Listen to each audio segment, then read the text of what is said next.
امروز مؤثرترین سلاح بین المللی علیه دشمنان و مخالفین سلاح تبلیغات، سلاح ارتباطات رسانی. امروز این قوی‌ترین سلاحه. این از بمب اتم و اینها هم بدتر و خطرناکتر.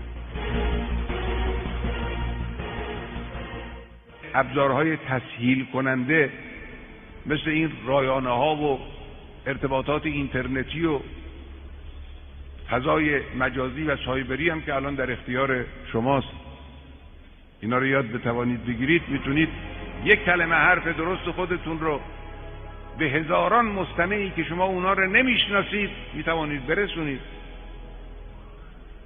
این فرصت فوق العاده است. نبادا این فرصت ضایع بشود. اگر ضایع شد خدای متعال از من و شما میپرسه.